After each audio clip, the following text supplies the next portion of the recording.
Good morning student. BA BSc second year geography की class में मैं डॉक्टर अनु झाझड़िया आपका हार्दिक स्वागत करती हूँ। आज हम बात करेंगे, हम टॉपिक चला था हमारा जनजाति। आज हम बात करेंगे गौड़ जनजाति की। गौड़ जो जनजाति है भारत की मुख्य जनजातियों में से एक है, क्योंकि ऐसा माना जाता है कि भारत में जितनी भी जनजातियां रहती हैं उनमें सर्वाधिक संख्या में जो जनजाति पाई जाती है वो कौन सी है? गौड़ है। भारत की मुख्य जनजाति है और भौगोलिक दृष्टि से यह व्यापक क्षेत्र में फैली है। व्यापक क्षेत्र एक बहुत बड़े क्षेत्र में फैली हुई है और जनसंख्या की दृष्टि से यह भारत की सर्वाधिक महत्वपूर्ण जनजाति है। क्यों? क्योंकि जनसंख्या की दृष्टि से यह सर्वाधिक संख्या में पाई जाने वाली जनजाति है। बात करते हैं कि जो गौड़ है उसके बारे में कि मुगल शासनकाल तथा उसके बाद जो मराठा आक्रमण हुआ उससे पूर्व भी गौड़ का अपना शासन हुआ करता था। ऐसा माना था कि मुगल काल आए उससे पहले से ही ये क्या थे, इन गौड़ का क्या था, अपना स्वयं का शासन था। और इनके शासन का अंत 1760 में हुआ। जब क्या हुआ था? जब मराठाओं ने क्या किया था? अधिकार कर लिया था।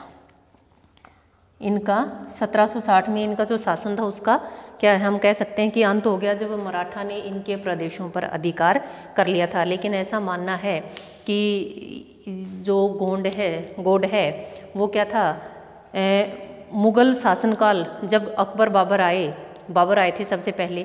कहाँ से थे? फरगना से आए थे, अफगानिस्तान या आपके दर्रों से होते हुए, खैबर और बोलन जो दर्रे हैं पाकिस्तान के ऊपर वाले जो क्षेत्र है उसमें से।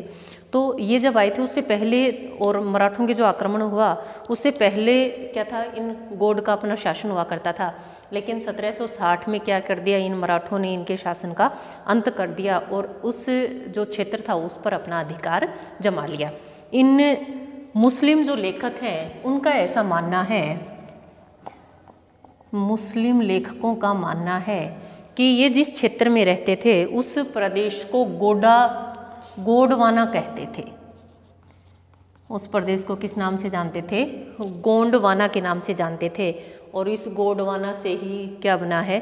गौड़ बना है। दूसरी बात करें कि जो प्राचीन मध्य प्रदेश की अगर हम बात करें, प्राचीन मध्य प्रदेश की हम बात करें तो उसमें कहा कि जो गौड़ जो जनजाति है, विंध्याचल, सतपुड़ा, महादेव। देखिए भारत के अगर मैप की स्थिति की हम बात करें तो आपने देखा होगा कि यहाँ पर पहले विंध्याचल है, नीचे सतपुड़ा, महादेव, मैकाल। तो ये पर्वत श्रेणियाँ भारत में पाई जाती हैं। इन्हीं पर्वत श्रेणियों में क्या पाया जाता है? इस जनजाति का निवास क्षेत्रीय इस जनजाति का विस्तार पाया जाता है। दूसरी आपने देखा होगा कि नर्मदा, गोदावरी, ये सारी नदियाँ भी कहाँ बहती हैं? दक्षिणी भारत में बहती हैं। विंध्याचल और जो ऊपर वाला है इसको बोलते हैं विंध्याचल, ये नीचे है सतपुड़ा पर्वत। सही है। इन दोनों के बीच में जो नदी बहती है उसको बोलते हैं नर्मदा। सही है। तो ऐसा मानना है कि इस विंध्याचल में सतपुड़ा, महादेव, मैकाल, इन पहाड़ियों में, और नदियों की अगर बात करें, नर्मदा है, ताप्ती है, गोदावरी है, महानदी है। महानदी इधर उड़ीसा, गोदावरी दक्षिण भारत की मुख्य नदी है। तो इन नदियों के अधिकांश क्षेत्र में यह जनजाति निवास करती है। और यह जो क्षेत्र है किस प्रकार का है? अधिकांश क्षेत्र में घने वन पाए जाते हैं और विभिन्न प्रकार की वनस्पतियां पाई जाती हैं। ये लोग क्या करते हैं, यहाँ पर एक वृक्ष पाया जाता है जिसको बोलते हैं तेंदू। तो तेंदू का जो पत्ता होता है इससे ये लोग क्या करते हैं? बीड़ी बनाने का काम करते हैं। और एक होता है परसा एक वृक्ष पाया जाता है, उससे क्या बनाते हैं ये लोग? लाख बनाने का कार्य करते हैं। और बड़ी संख्या में विभिन्न प्रकार के उद्योगों में भी ये लोग क्या करते हैं? कार्य करते हैं। गौड़ जो जनजाति है यह अनेक शाखाओं में विभक्त है। हम कह सकते हैं कि इसके छोटे छोटे समूह पाए जाते हैं।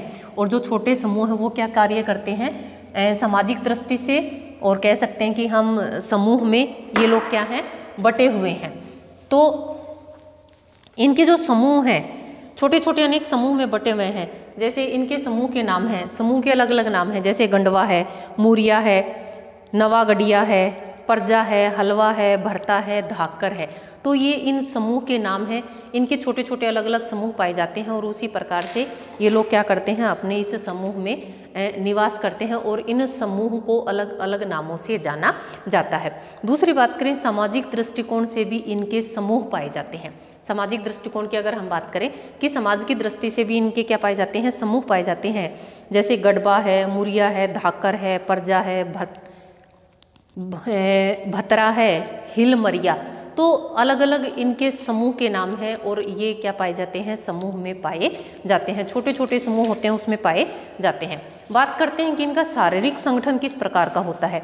ऐसा माना जाता है कि ये लोग 5 फीट से 5 इंच तक इनकी क्या पाई जाती है, हाइट पाई जाती है। और कुछ इसमें ऐसे समूह भी हैं जिनकी जो हाइट है वो हम कह सकते हैं कि 6 फीट तक लंबे व्यक्ति भी पाए जाते हैं। इसमें एक रतनपुरिया है, एक समूह का नाम है रतनपुरिया। तो इस रतनपुरिया के जो व्यक्ति हैं उनकी हाइट 6 फीट तक पाई जाती है। एक नवागढ़िया है, ये इनके समूह के नाम है, नवागढ़िया। तो ये क्या है, इनके समूह के नाम है। इस समूह के जो व्यक्ति हैं या कह सकते हैं कि इस समूह के जो सदस्य हैं उनकी हाइट 6 फीट तक पाई जाती है। कि वैसे तो अगर हम बात करें कि गौड़ जो जनजाति है उसकी जो लंबाई है वो कितनी पाई जाती है, 5 फीट 5 इंच पाई जाती है। लेकिन इसमें कुछ समूह ऐसे हैं जिनकी शरीर की लंबाई 6 फीट तक पाई जाती है, जिनमें कौन से, रतनपुरिया और नवागढ़िया मुख्य हैं। और देखिए आपने एक चीज़ नोटिस की होगी कभी भी कि जो स्त्रियों की लंबाई होती है हमेशा पुरुषों की तुलना में क्या पाई जाती है, कम पाई जाती है। किसी भी जनजाति की अगर हम बात करें उसमें क्या होता है, साधारणतः ऐसा मानना है या सामान्यतः ऐसा देखा जाता है कि जो महिलाओं की शरीर की लंबाई होती है पुरुषों के शरीर की लंबाई से कम पाई जाती है। तो इसके बारे में बताया गया कि जो स्त्रियां होती हैं पुरुषों की तुलना में उनकी लंबाई क्या होती है, छोटी होती है। लेकिन अगर रंग की बात की जाए तो पहले हम पुरुष की बात करेंगे कि जो गौड़ जनजाति है इसमें जो पुरुष हैं उनका रंग कैसा पाया जाता है, काला पाया जाता है। बाल काले पाए जाते हैं, लेकिन बाल कैसे होते हैं, रूखे होते हैं, चिकने नहीं होते हैं। और बाल कैसे होते हैं, रूखे होते हैं। और ऐसा मानना है कि इनकी नाक बड़ी होती है और फैली हुई होती है। नाक भी कैसी होती है, बड़ी होती है, लेकिन किस प्रकार की होती है, फैली होती है। देखने में अधिक सुंदर नहीं दिखते हैं। जब इन गौड़ जनजाति को आप देखोगे तो देखने में अधिक सुंदर नहीं लगते हैं। सिर गोल होता है, जो होठ होते हैं वो मोटे होते हैं। अब स्त्रियों की बात करें, पुरुषों की तुलना में उनका जो रंग होता है कम काला होता है, ठीक है। दूसरी बात करें, उनके भी होठ मोटे होते हैं, आंखें काली होती हैं, बाल काले होते हैं और लेकिन किस प्रकार के होते हैं, रूखे होते हैं, खड़े होते हैं। इस प्रकार की जो स्थितियां हैं ये इनके शारीरिक लक्षणों में पाई जाती हैं। नेक्स्ट बात करें कि इनका जो निवास क्षेत्र है वो किस प्रकार का है। किसकी बात करेंगे, निवास क्षेत्र की। अगर हम बात करें दक्षिणी भारत की तो वहाँ हर राज्य में ये जो गौड़ जनजाति है वह निवास करती है। हम भौगोलिक दृष्टि से अगर हम बात करें मध्य प्रदेश, छत्तीसगढ़, तेलंगाना, आंध्र प्रदेश, महाराष्ट्र, इसके पूरे क्षेत्र में यह जो जनजाति है गौड़ जनजाति है वह निवास करती है। नदी घाटियों की बात करें, गोदावरी नदी बेसिन, उसमें भी यह जनजाति निवास करती है। और उत्तर में जो विंध्याचल है, देखिए मैंने आपको बताया था कि यहाँ पर विंध्याचल है, सतपुड़ा है, नर्मदा, और इधर से अगर आप महानदी की बात करें या आपकी गोदावरी है, तो इस पूरे क्षेत्र में क्या है, यह गौड़ जनजाति निवास करती है। देखिए यहाँ मध्य प्रदेश, छत्तीसगढ़, इस पूरे इसकी हम बात करें तो इस पूरे क्षेत्र में यह जनजाति निवास करती है। नदी घाटी वाले क्षेत्र में भी और पर्वतीय क्षेत्रों में भी यह जनजाति निवास करती है। बात आती है कि छत्तीसगढ़ में विशेषकर, छत्तीसगढ़ में एक पठार है, पठार का नाम है बस्तर का पठार। कौन सा पठार है, छत्तीसगढ़ में बस्तर का पठार, उस पर यह गौड़ जनजाति निवास करती है। और दूसरी बात आती है, इस बस्तर जो पठार है उस पर इस जनजाति के वर्ग पाए जाते हैं, वर्ग पाए जाते हैं, इसी की उपजातियां पाई जाती हैं, वर्ग पाए जाते हैं। मुख्य वर्ग में है मारिया, मुरिया, परजा, ये क्या है, सब इसके वर्ग हैं। मारिया, मुरिया, परजा, ये सब क्या है, इसके वर्ग हैं। तो जो बस्तर का पठार है वहाँ पूछा जाए कि गौड़ जनजाति उसके मुख्य कौन से वर्ग यहाँ पर निवास करते हैं, तो हम करेंगे मारिया पाया जाता है, मूरिया, परजा और भटरा, हलवा, ढोकर, ये सारे इस बस्तर का जो पठार है इसके मुख्य वर्ग पाए जाते हैं। आंध्र प्रदेश की बात करें, यहाँ विशाखापट्टनम जिला है उसमें यह जनजाति पाई जाती है। और छत्तीसगढ़ की बात करें, दांतेवाड़ा है और जगदलपुर है, कांकेर है, ये जो ज़िले हैं वहाँ पर भी यह जनजाति पाई जाती है। उड़ीसा की बात करें, उड़ीसा में भी यह जनजाति पाई जाती है। महाराष्ट्र की बात करें, महाराष्ट्र में है भंडारा और दूसरा है चंद्रपुर, जहाँ से खनिज पदार्थों का भी दोहन होता है और यह जनजाति भी इन कार्यों में संलग्न पाई जाती है। तेलंगाना है, तेलंगाना में एक नगर का नाम है या हम कह सकते हैं कि ज़िले का नाम है करीमनगर, वहाँ पर भी यह जनजाति निवास करती है। तो इस प्रकार की स्थिति हम कह सकते हैं कि पूरे जो दक्षिणी भारत है उसमें यह जनजाति निवास करती है। आगे अगर हम बात करें कि इनके जो निवास क्षेत्र होते हैं किस प्रकार के पाए जाते हैं, देखिए निवास क्षेत्र की अगर हम बात करें, अधिवास बोल सकते हैं हम, दूसरा उसको क्या बोलेंगे, निवास। अधिवास क्या होता है, अधिवास होता है मनुष्य के रहने का स्थान। अधिवास हम किसको कहेंगे, निवास स्थान भी कह सकते हैं। अधिवास होता है मनुष्य के रहने का स्थान। अब बात करें कि जो गौड़ जनजाति है उसका जो निवास स्थान है वह किस प्रकार का पाया जाता है। देखिए क्या होता है, आजकल जो वर्तमान स्थिति है पक्के घर इनके जनजाति में बनाए जाते हैं। दूसरा आता है कि जो गौड़ व्यक्ति होता है भवन निर्माण का कार्य करता है, अनेक उत्सव तथा सुगम से संबंधित होता है, अनेक उत्सव किए जाते हैं, तब ये लोग क्या करते हैं, अपने घरों का निर्माण करते हैं, उचित जगह का चयन करते हैं और शाम के समय ये लोग क्या करते हैं, उत्सव का आयोजन करते हैं और वर्तमान समय में पक्के आवासों में ये लोग निवास करते हैं। इन लोगों के जो निवास स्थान होते हैं नंगले, पल्ली और छोटे छोटे गांव होते हैं। देखिए क्या होता है, नंगले, पल्ली और जो छोटे गांव होते हैं। जब हम आगे अधिवास की बात करेंगे, अधिवास के प्रकारों की बात करेंगे तो उसमें एक चीज़ आएगी, जो ये नंगले, पल्ली ये होते हैं, ये गांव के छोटे रूप होते हैं। तो ये क्या होते हैं, समूह में रहते हैं और छोटे छोटे जो नंगले, पल्ली जो, या हम कह सकते हैं कि जो छोटे गांव होते हैं वहाँ ये लोग निवास करते हैं। दूसरी बात आती है कि प्रत्येक गांव के लोगों के लिए भोजन, वस्त्र, आश्रय की व्यवस्था की जाती है। और आश्रय की व्यवस्था कहाँ की जाती है, जिस क्षेत्र में ये लोग रहते हैं उसके उत्पादन पर इनके जो भोजन की व्यवस्था है वह निर्भर करती है कि जिस क्षेत्र में जितना उत्पादन होता है उसी से ये लोग अपना भरण पोषण कर लेते हैं। नेक्स्ट बात करते हैं कि किसकी बात करेंगे, वस्त्र और आभूषण की बात करेंगे। देखिए ये जो क्षेत्र है उष्ण कटिबंधीय क्षेत्र में स्थित है, तो मोस्टली समय जो क्या होती है यहाँ पर गर्मी पड़ती है, तो ऐसे समय ये लोग क्या करते हैं, तो आप सभी जानते हैं कि गर्मी के समय में सूती वस्त्रों का उपयोग किया जाता है। तो वस्त्र और आभूषण की अगर बात करें, ये लोग भी क्या करते हैं, सूती वस्त्रों का उपयोग करते हैं। औरतें होती हैं गोदन का कार्य कराती हैं। गोदन वर्तमान समय की हम कह सकते हैं कि हमारी टैटू पद्धति जो है कि शरीर पर चित्र गुदवाने का कार्य करती हैं। यह जो समाज है उसमें इन लोगों की जो स्त्रियां होती हैं, जनजाति या इन लोगों की जो स्त्रियां होती हैं शरीर के काफ़ी भाग पर गोदन का कार्य करवाती हैं। कह सकते हैं कि हम चित्रकारी करवाती हैं, चित्र बनवाती हैं, शरीर पर तरह तरह के डिजाइन भी बनवाती हैं। सुंदरता के प्रतीक के रूप में उनको माना जाता है। चांद तारों से स्त्री पुरुषों के चित्र बनवाकर शरीर को सजाया जाता है। जिसको जो चीज़ पसंद होती है, किसी को चांद तारे जो भी बनवाना चाहिए, ये लोग क्या करते हैं उस चित्रकारी से या शरीर पर गोदन का कार्य करवाते हैं।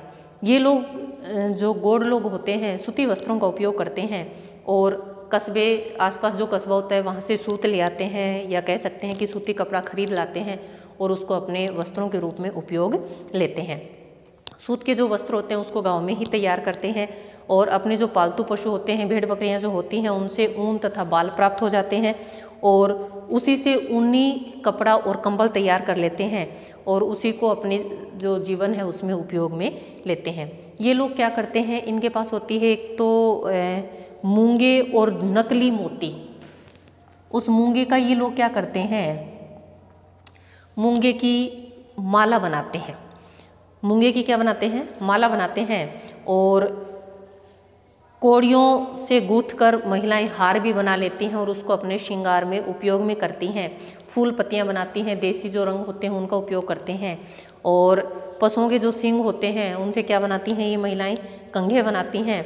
और वर्तमान समय में यहाँ की जो औरतें हैं चांदी और एल्युमिनियम से बने आभूषण भी प्रयोग में लेती हैं या उनसे बनी बालियाँ कानों में पहनती हैं। बात करते हैं कि ये लोग देखिए कृषि, वर्तमान समय में कृषि कार्य भी करते हैं, तो इनके जो औजार और उपकरण होते हैं वह किस प्रकार के पाए जाते हैं। जिस प्रकार का क्षेत्र होता है, जिस प्रकार के संसाधन होते हैं, उसी प्रकार का मनुष्य का रहन सहन, खान पान वो उसी प्रकार का पाया जाता है। और जो भौतिक वातावरण होता है वह मानव को प्रभावित करता है। अब इन लोगों के पास जो भी उपलब्ध होता है ये लोग क्या करते हैं, उसी से अपना जीविकोपार्जन कर रहे हैं। अब जहाँ शहर पास में है, सूती वस्त्रों का उपयोग करते हैं, कपड़ा ले आते हैं, उससे वस्त्र बनाते हैं। भेड़ बकरियाँ पालते हैं, भेड़ बकरियाँ पालने से ये लोग ऊनी जो कंबल हैं उनको तैयार करते हैं और अपने भावी जीवन में उनका उपयोग करते हैं। सेकंड बात आती है, मूंगे होते हैं, नकली मोती होते हैं, ये लोग उसको श्रृंगार के रूप में उपयोग में लेते हैं, उससे मालाएं बनाते हैं। जो फूल होते हैं, फूल पत्तियां होती हैं या जो नेचुरल कलर होते हैं जिसको हम क्या बोल सकते हैं, देसी रंग, उनसे उनको रंग लिया जाता है और उन सभी को सौंदर्य के रूप में प्रयोग में लिया जाता है। शरीर गुदवाने का कार्य भी, या कह सकते हैं कि हम टैटू बनवाने या चित्रकारी करवाने की प्रथा भी इस समाज में पाई जाती है। ये लोग शरीर के काफ़ी हिस्से पर गोदन का कार्य करवाती हैं, महिलाएं मोस्टली करवाती हैं, जिसमें चांद तारे बनवाती हैं, स्त्री पुरुष विभिन्न प्रकार के चित्र बनवाए जाते हैं। इस प्रकार से शरीर गोदन की जो प्रथा है वह भी इनके समाज में मुख्य रूप से पाई जाती है। बात करते हैं औजार की, औजार या उपकरण। देखिए क्या होता है, ये लोग कृषि कार्य करते हैं। औजार और उपकरण, ये लोग कृषि कार्य करते हैं। तो कृषि कार्य करने के लिए विभिन्न प्रकार के औजारों की आवश्यकता पड़ती है। तो खेत में कार्य करने के लिए कस्सी, फावड़ा, कुदाली, हल, उन सभी का उपयोग किया जाता है। और उसमें ये लोग क्या करते हैं कि जो औजार और उपकरण की अगर इनकी बात की जाए तो कृषि कार्य करने के लिए ये लोग उपकरण स्वयं तैयार करते हैं, उपकरण बनाने का कार्य स्वयं करते हैं। गांव में एक लोहार होता है और जो इस कार्य को संपन्न करता है वह बहुत ही साधारण किस्म के औजार जो इनके होते हैं बिल्कुल सिंपल से होते हैं, साधारण होते हैं। इसलिए स्थानीय लोहार जो होते हैं वो फसल की निराई करने के लिए, गुड़ाई करने के लिए खुरपी, फसल काटने के लिए दंतालियाँ, हाशिए, कृषि कार्य करने के लिए हल, लकड़ी काटने के लिए कुल्हाड़ी और आखेट करने के लिए, आखेट होता है शिकार, शिकार करने के लिए तीर बनाने का कार्य करते हैं। लकड़ी का सामान तो ये लोग स्वयं ही तैयार कर लेते हैं। देखिए कृषि कार्य करते हैं, कृषि फसल बोने के लिए किसकी आवश्यकता पड़ेगी, हल की। तो ये लोग हल किसे बनवाते हैं, प्रत्येक गांव में क्या होता है, एक लोहार होता है और उससे ही ये लोग अपने औजार बनवाने का कार्य करते हैं। हल बनवाना, खुरपी, दंताली और कह सकते हैं निराई गुड़ाई करने के लिए खुरपी और फसल लकड़ी काटने के लिए कुल्हाड़ी, और दूसरा हम कह सकते हैं कि आखेट करने के लिए ये लोग तीर का इस्तेमाल करते हैं। और वो सब कार्य कौन करता है, लोहार बनाता है।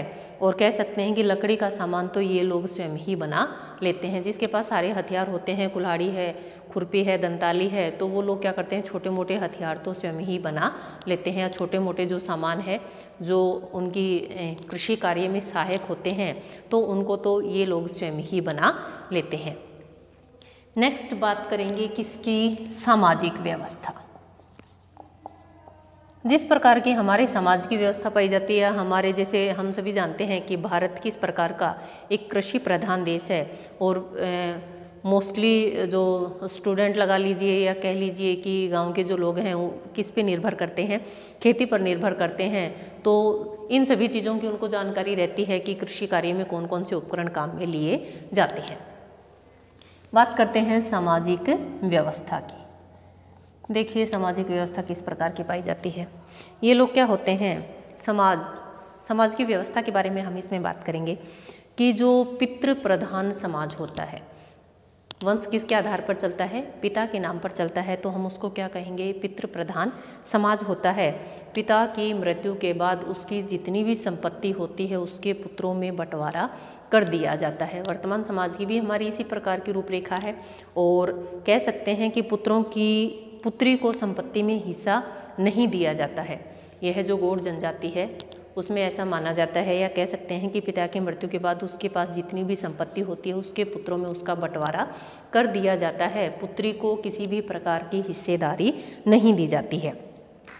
यदि लड़के को अपनी मनपसंद लड़की से शादी करनी होती है तो वह क्या करता है, 4 या 5 वर्ष के लिए उस लड़की के घर जाकर रहता है, विभिन्न प्रकार के कृषि कार्य करता है या परिश्रम पूर्वक कार्य करता है, और उसके बाद क्या होता है, इस प्रकार की जो विवाह पद्धति होती है उसको बोलते हैं पैठू विवाह। क्या बोलते हैं, पैठू विवाह। देखिए इनके विवाह के प्रकार होते हैं कि एक इस प्रकार का विवाह होता है कि लड़का लड़की के घर रहेगा, 4 या 5 वर्ष रहेगा, उसके हर कार्य में हाथ बटाएगा, कृषि कार्य करेगा, और उसके बाद क्या करते हैं, अगर लड़की के माँ बाप खुश हो जाते हैं तो अपनी लड़की की शादी उससे कर देते हैं। इस प्रकार की जो पद्धति है या इस प्रकार का जो विवाह होता है उसको कौन सा विवाह बोला जाता है, पैठू विवाह बोला जाता है। सही है। दूसरी बात आई कि परिवार का जो सबसे बड़ा मुखिया होता है पुरुष, वो क्या होता है, परिवार का मुखिया होता है, और परिवार की जो एक इकाई होती है उसको बोलते हैं भाई बंद। परिवार की जो इकाई होती है उसको क्या कहेंगे, भाई बंद। और परिवार में चलेगी किसकी, जो मुखिया होता है, लेकिन मुखिया स्त्री नहीं होती है, कौन होता है, पुरुष होता है। क्यों, क्योंकि हम कह सकते हैं कि पितृ प्रधान समाज है जिसमें पुरुषों की भूमिका मुख्य पाई जाती है, महिलाओं की मुख्य भूमिका नहीं पाई जाती है। तो इसमें जो मुखिया का जो पद होता है या अधिकार होता है उस पर पुरुष ही विराजमान होता है। स्त्रियों को इस प्रकार के अधिकार से वंचित रखा जाता है। दूसरी, अगर उत्तराधिकारी या भूमि संबंधी बात करें हम उत्तराधिकारी की, या कहें कि भूमि संबंधी उत्तराधिकारी जो नियम हैं वो अस्पष्ट पाए जाते हैं। उनके बारे में हम स्पष्ट रूप से नहीं कह सकते कि भूमि का विभाजन उनके किस प्रकार से किया जाता है। गौड़ जो लोग होते हैं अनेक प्रकार से क्या किए जाते हैं, इनके विवाह संपन्न होते हैं। अनेक प्रकार के विवाह के नाम हैं और अनेक प्रकार से इनके विवाह की प्रथाएं पाई जाती हैं। जैसे विवाह की बात करें, सेवा विवाह है। अब विवाह के प्रकार पढ़ना आप, एक तो कौन सा विवाह है, पैठू विवाह, जिसमें क्या होता है, लड़का लड़की के घर जाता है, 4 या 5 वर्ष वहीं रहता है और उनके जो भी कृषि कार्य होते हैं उसको परिश्रम पूर्वक करता है। लड़की के पिता को अगर लड़का पसंद आ जाता है तो उसकी शादी कर दी जाती है। इस प्रकार का जो विवाह होता है उसको नाम क्या दिया, पैठू विवाह है। दूसरा जो है, विवाह के अनेक प्रकार पाए जाते हैं जिसका नाम है सेवा विवाह, सेकंड है विधवा विवाह, तीसरा है हरण विवाह, विनिमय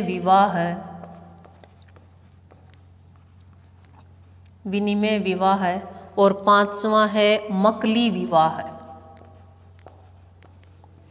इतने प्रकार के विवाह इनके यहाँ पाए जाते हैं। कह सकते हैं कि अनेक प्रकार से विवाह किए जाते हैं। अब देखिए क्या होता है कि विवाह का एक रूप सेवा द्वारा पत्नी प्राप्त करना है, और जिसको इन गौड़ की जो भाषा है उसके अंदर लमसेना या लमना कहते हैं। उसको क्या बोलते हैं, उसको लमसेना या लमना कहते हैं। लमसेना या लमना कहते हैं। देखिए इसमें क्या होता है कि विवाह का एक रूप सेवा द्वारा पत्नी प्राप्त करना, कि लड़का जो होता है लड़की के वहीं रहना, उनके परिवार की सेवा करता है। तो इसके इस प्रकार के जो विवाह होते हैं, वैसे तो इनको नाम क्या दिया, पैठू विवाह दिया, लेकिन जो गौड़ होते हैं उनकी भाषा में इसका नाम है लमसेना या लमना, या लमझाना, या क्या है, लमझाना, ये सारे एक के ही नाम हैं। किस प्रकार का जो विवाह होते हैं उनको जो गॉड होते हैं वो अपनी लैंग्वेज में या अपनी उनकी भाषा में उसको क्या कहा जाता है, लमसेना, लमना और लमझाना उसको कहा जाता है। विवाह के प्रकार हैं लेकिन उनकी जो गॉड भाषा है उसके अकॉर्डिंग इनको अलग नामों से जाना जाता है। दूसरे होते हैं इसमें विवाह के लिए उम्मीदवार जो लड़का लड़की होते हैं, या कह सकते हैं कि लड़का लड़की के पिता के घर जाके रहता है, खेतीबाड़ी करता है, काम परिश्रम पूर्वक करता है और ऐसा 2-5 वर्षों तक करना पड़ता है। उसके बाद उस लड़के का उस लड़की से विवाह कर दिया जाता है।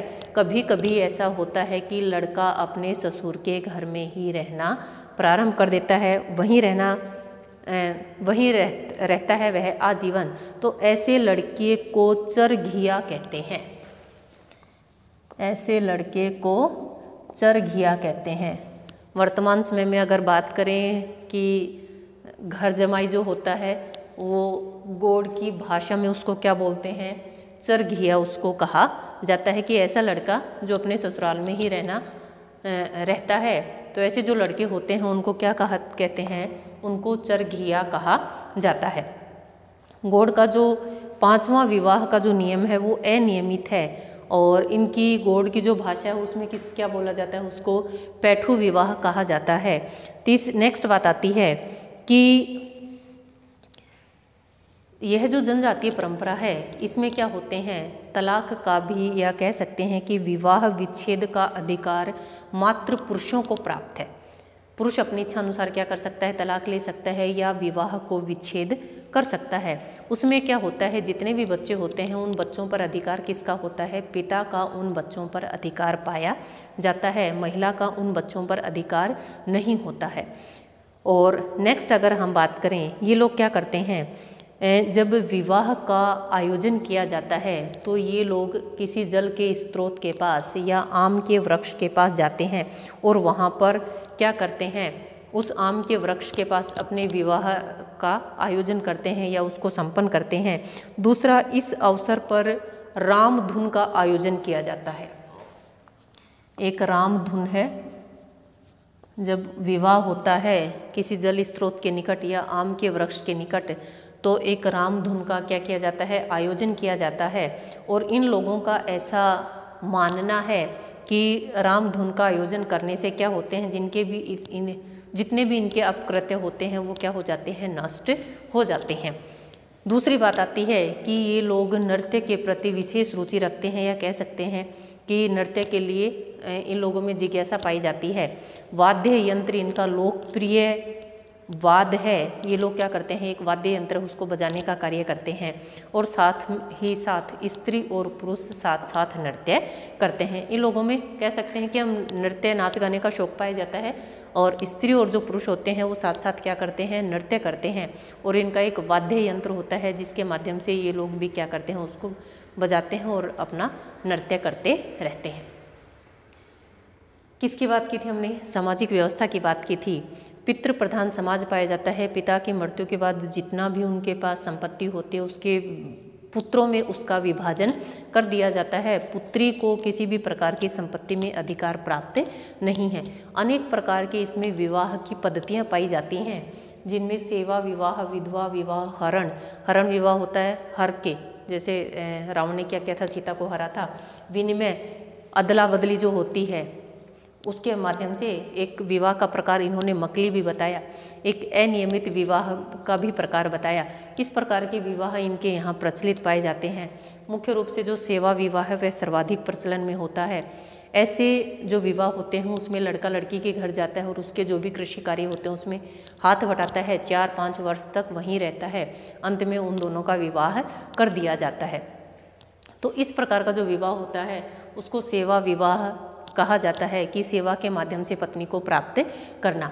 लेकिन दूसरा इसमें बताया कि ऐसे कई बार ऐसा होता है कि लड़का अपने ससुराल में ही रहना प्रारंभ कर देता है। इस प्रकार के जो लड़के होते हैं उनको चरघिया के नाम से जाना जाता है। और इसमें परिवार की एक इकाई होती है, इकाई को किस नाम से जानते हैं, भाई बंध के नाम से जाना जाता है।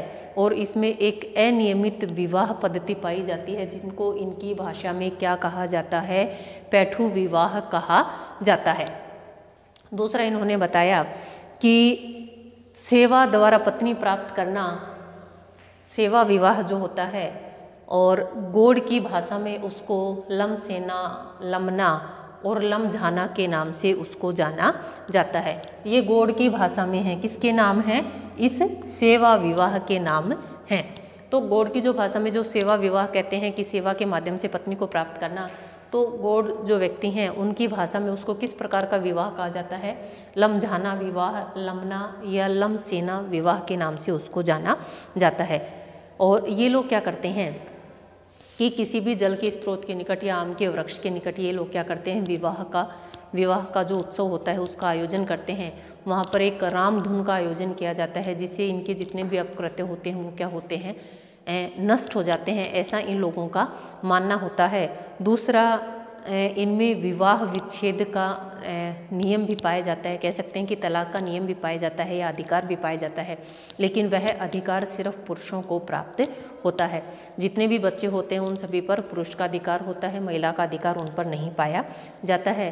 दूसरा, ये लोग नाच गाने में अपना विशेष रुचि रखते हैं, वाद्य यंत्रों का भी उपयोग करते हैं, और स्त्री और पुरुष जो होते हैं वो साथ साथ नृत्य करते हैं। गांव का जो मुखिया होते हैं, मुखिया को बोलते हैं पटेल। गांव के मुखिया को क्या बोलते हैं? पटेल। और गांव का जो चौकीदार होता है उसको बोलते हैं कोतवार। गांव का जो चौकीदार होता है उसको क्या बोलते हैं? कोतवार। इस पटेल का एक दूसरा नाम भी है, दूसरा नाम है मुखादम। इस पटेल का दूसरा नाम भी है, दूसरा नाम है मुखादम। सही है। गांव का जो मुखिया होता है, मुखिया का नाम क्या है? मुखिया को क्या बोलते हैं? पटेल। और मुखादम भी उसको कहा जाता है। लेकिन गांव का जो चौकीदार होता है उस चौकीदार को किस नाम से जानते हैं? कोतवार के नाम से उसको जाना जाता है।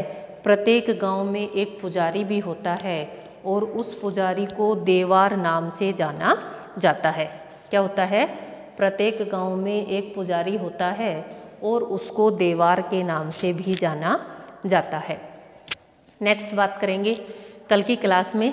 और आज के लिए आपका क्वेश्चन है कि पटेल किसे कहते हैं? सही है कि गोंड जो जनजाति है उसमें पटेल किसे कहा जाता है? सेकंड है कोतवार किसे कहते हैं? सेकंड क्या है? कोतवार किसे कहते हैं? और पुजारी को क्या कहा जाता है? पुजारी को क्या कहा जाता है? ये तीनों क्वेश्चन आप मुझे कमेंट करके बताएंगे। आज के लिए इतना ही, और कल ये जनजाति हमारी कंप्लीट हो जाएगी। इसको आप अच्छे से पढ़ के आएँ, और कोई भी प्रॉब्लम है तो आप मुझे कमेंट कर सकते हैं। धन्यवाद। मिलते हैं नेक्स्ट क्लास में।